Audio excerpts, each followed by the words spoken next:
लेकिन वो आदमी तो मिला ना जिसने निहारिका पे हमला किया था। एक्चुअली बहुत बड़ी साजिश रची है उस आदमी ने। लेकिन उसके पति की तो मौत हो चुकी है। राजेश नहीं आया आपके साथ? कहाँ है वो? कहीं नहीं मिला। हर जगह गया मैं, उसके सारे दोस्तों से पूछा, लेकिन किसी को उसका आता पता नहीं। आपका बेटा इस वक्त पुलिस हिरासत में है।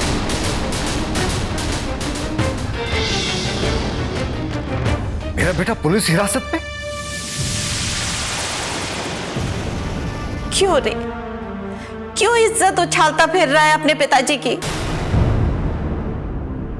शर्म नहीं आती आवारागर्दी करते हुए? ये तुम क्या कह रहे हो? तुम मॉरिशस सेटल होना चाहते हो? नहीं, अचानक मॉरिशस जाने की बात कहां से आ गई? माँ आप क्यों घबरा रही है? नशा मुक्ति केंद्र कोई जेल थोड़ी है। वहां पर राजेश का पूरा ख्याल रखा जाएगा और आप देखिएगा जब राजेश घर लौटेगा तो बिल्कुल ठीक होकर लौटेगा। बेटा, मैं चाहती हूँ कि मेरा बेटा सारी जिंदगी के लिए उस नशे की बीमारी से दूर हो जाए।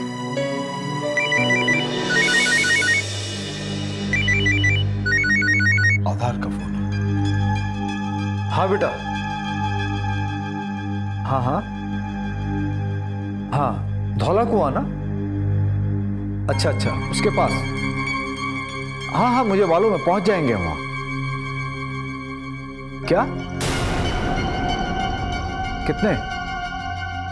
हाँ हाँ, तुम फिक्र मत करो। नहीं बेटा नहीं, हो जाएगा हो जाएगा। हाँ अच्छा बेटा, मिलते हैं। नमस्कार। पापा क्या कह रहे थे आधार? बस वो सारा एड्रेस समझा दिया उसने हमें कि हमें बस राजेश को लेकर वहां पहुंचना है। तो पापा चलिए ना। और वैसे भी डॉक्टर वर्षा ने कहा था कि हमें राजेश को आज ही एडमिट करना है। लेकिन बेटा वो क्या पापा क्यों इतना परेशान हैं? अरे कुछ नहीं सुलक्षणा, घर में कुछ पैसे हैं? वो घर के खर्चे के थोड़े से पैसे रखे हैं, लेकिन आप कह रहे थे कि बैंक जाने वाले। हाँ, पता नहीं कैसे मेरे दिमाग से निकल के मैं बैंक ही नहीं गया। और आज तो सैटरडे है, अब तो बैंक भी बंद हो गया होगा। कल संडे है, मंडे ही। पापा आप पैसों की बिल्कुल फिक्र मत करिए, मैं आधार से बात करूंगी। आधार जरूर कुछ ना कुछ इंतजाम करा देंगे। अरे नहीं बेटा नहीं, तुम लोगों का वैसे ही बहुत एहसान है इस घर पर, हो जाएगा कहीं ना कहीं से।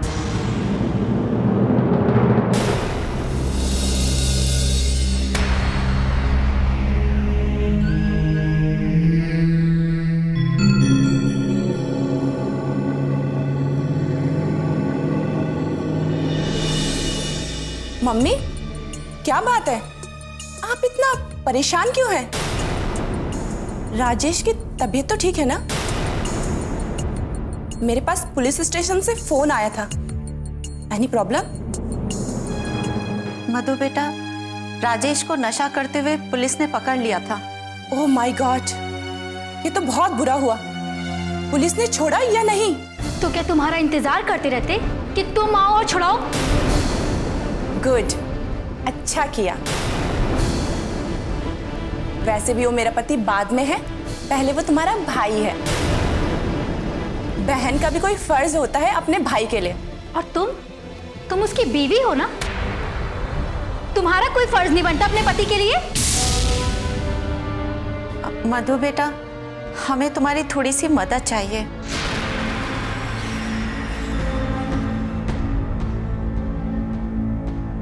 वो राजेश के इलाज के लिए थोड़े पैसों की जरूरत है।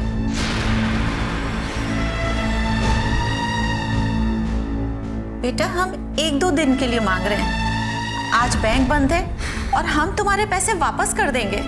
मेरा पैसा कोई चैरिटी करने के लिए नहीं है।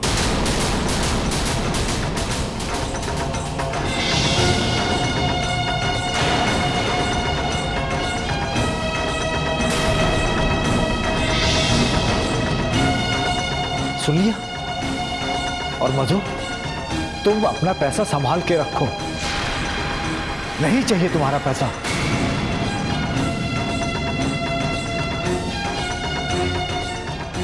हमारा बेटा है, कहीं ना कहीं से इंतजाम हो जाएगा।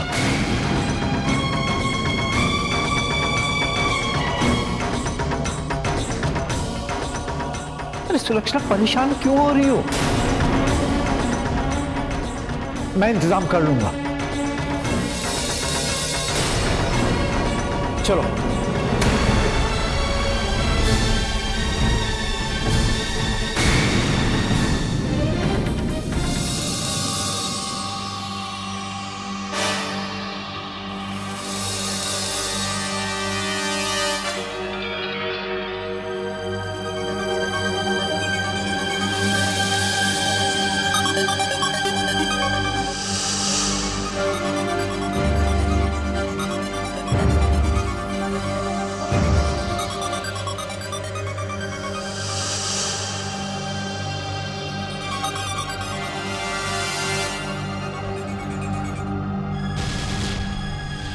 क्या बात है विनय, बड़े परेशान लग रहे हो? तबीयत तो ठीक है ना तुम्हारी? तबीयत तो ठीक है पापा, लेकिन मेरी हालत कुछ ऐसी है कि मैं किसी को कुछ भी बोल पाने की स्थिति में नहीं। मतलब? एक अजीब सी कश्मकश, एक अजीब सी घटना हो रही है मेरे साथ। कैसी घटना बेटा? पापा, पिछले कई दिनों से मैं आपको बताना चाह रहा था, मगर आपकी तबीयत को देखते हुए मैंने सोचा कि आपको परेशान करना ठीक नहीं। बात क्या है, बताओ बेटा। पापा, वो पिछले कुछ दिनों से मैं जब भी सोने की कोशिश करता हूं, मेरी आंखों के सामने उस आदमी का चेहरा आ जाता है। डराता है वो मुझे, बार बार ये कहता है कि मेरे कातिल को सजा दो, वरना मैं तुम्हें और तुम्हारे बीवी बच्चे को मार डालूंगा।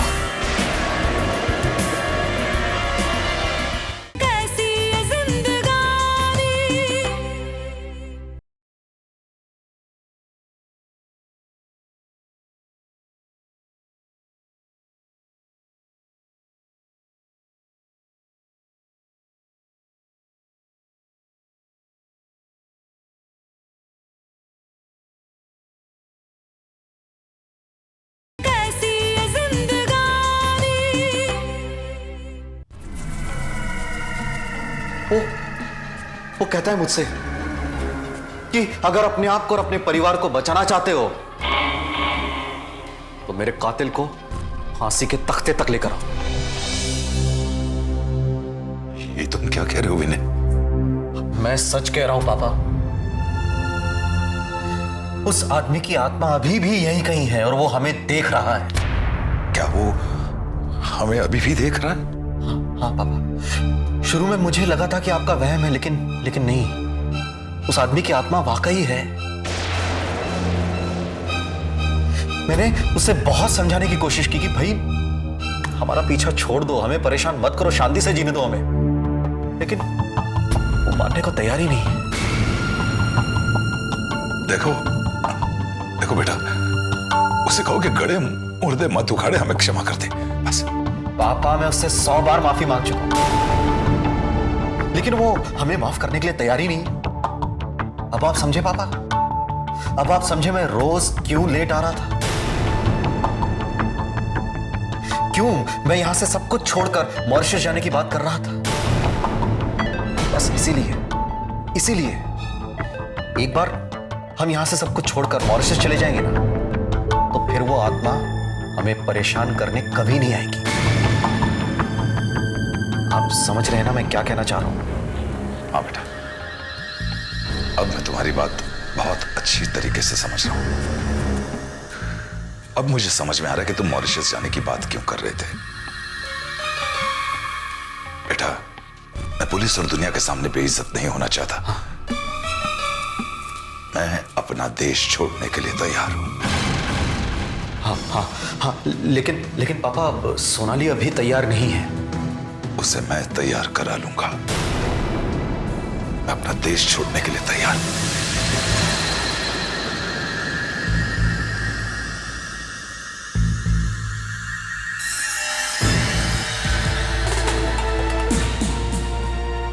बस एक बार मॉरिशस जाने का मौका मिल जाए, फिर सभी झंझटों से छुटकारा।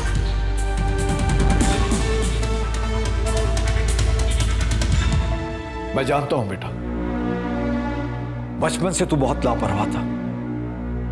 कभी भी मेहनत के काम को करने से जी चुराता था। किसी भी बात को जल्दी से सुनता समझता नहीं था। बहुत सी कमियां थी तेरे में, लेकिन बेटा इन सब के बावजूद तू कभी किसी गलत संगत में नहीं पड़ा। फिर ये अचानक इस दलदल में कैसे फंस गया?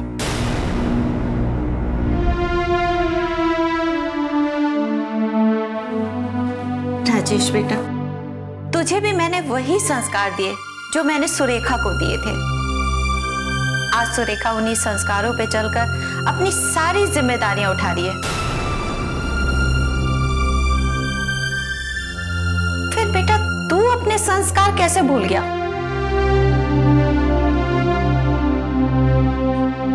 हाँ बेटा, कोई शिकायत थी हमसे?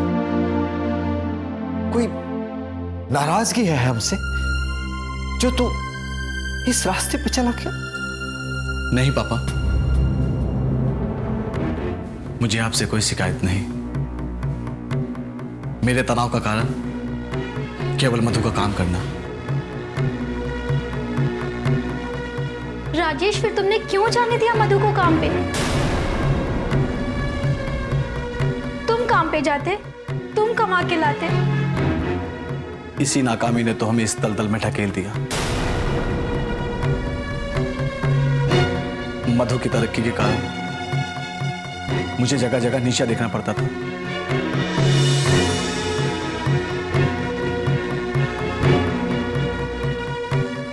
हर जगह अपना अपमान सहना पड़ता था।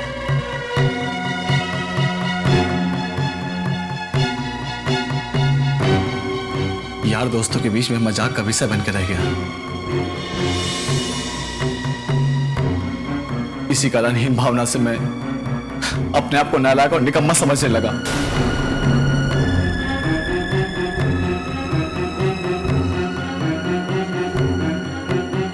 फिर भी मैं मधु की खुशी के लिए सब कुछ बर्दाश्त करता रहा।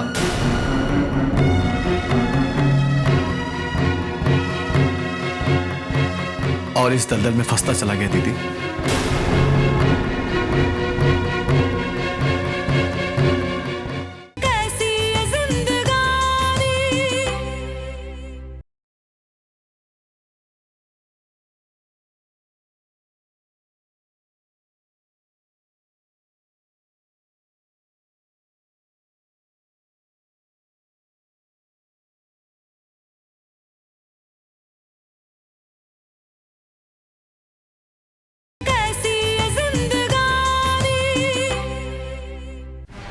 पापा, मैं दिन रात अपने आप को कोसता रहता हूं कि मुझे मौत आ जाए।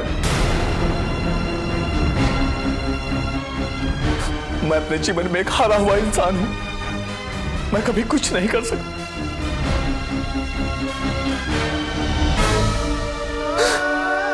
मैं किसी के लायक नहीं बन सका। मैं एक अच्छा बेटा और मैं एक अच्छा पति। माँ, मैं जीना नहीं चाहता। मुझे मौत आ जाए। पापा, अब जीवन में कोई फायदा नहीं है जी के।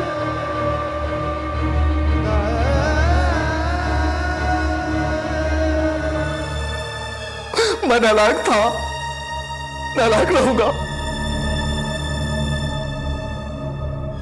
अब कोई फायदा नहीं है जी के पापा, मैं मरना चाहता हूं। नहीं बेटा, ऐसी बातें नहीं करते।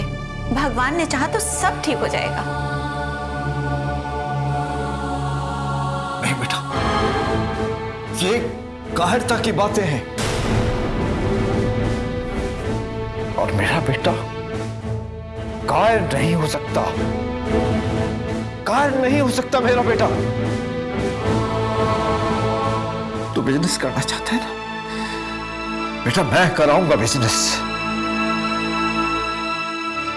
एक बाप अपने बेटे से वादा करता है, मैं कराऊंगा तुझे बिजनेस बेटा। बेटा, मैं तुझसे वादा करता हूं, मैं तुझे एक सक्सेसफुल बिजनेसमैन बनाऊंगा। बस एक बार तो ये रास्ता छोड़ दे। तेरा पापा तेरे लिए क्या करता है, सब कुछ करूंगा मैं तेरे लिए।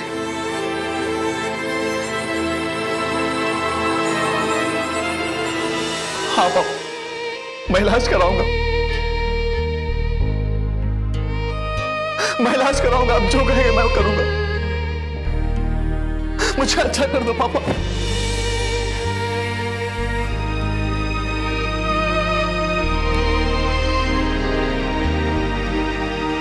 आप जो कहेंगे मैं करूंगा।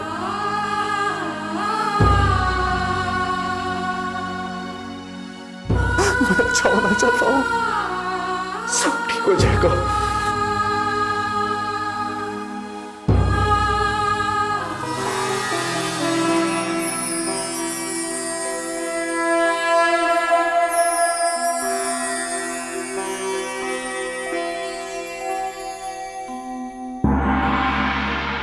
बेटा, तू हॉस्पिटल जा रहा है ना, माता रानी के चरणों में दीपक जला के जा। तेरे जीवन से अंधकार दूर करके तेरे जीवन में नई रोशनी लेकर आए।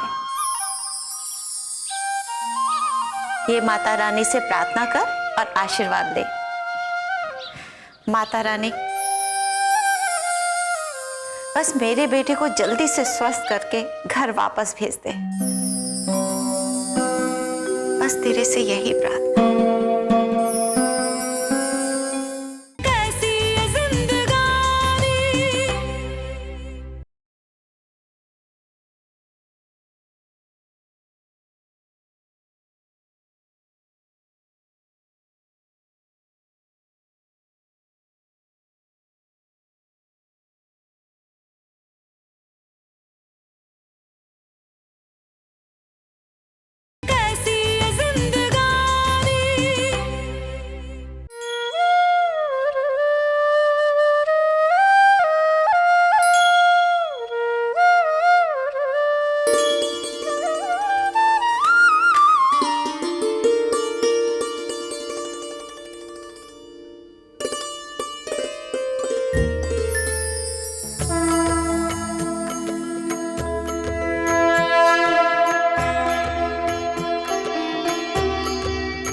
मैं आपसे जाने नहीं, तुझे साथ ले जाने आया हूं। तुझे क्या लगा तेरे पापों की सजा तुझे कोई नहीं देगा? मैं दूंगा। देखो, मैं हाथ जोड़ के माफी मांग रहा हूं तुझसे। नहीं, नहीं, विनय, मुझे मार देगा। पापा आप टेंशन मत लीजिए, आप घबराइए मत, मैं सब संभाल लूंगा, सब संभाल लूंगा।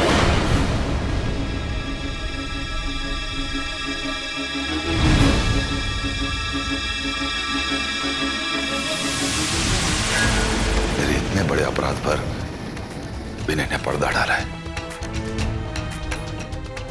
मेरे इतने बड़े गुनाह को उसने अब तक राज रखा है। कदम कदम पर संभाला है उसने मुझे, इतने बड़े हादसे से उबारा है। इतनी बलिदानियां और कुर्बानियों के नाते आज एक कर्ज है मुझ पर उसका, और वो कर्ज मुझे चुकाना होगा।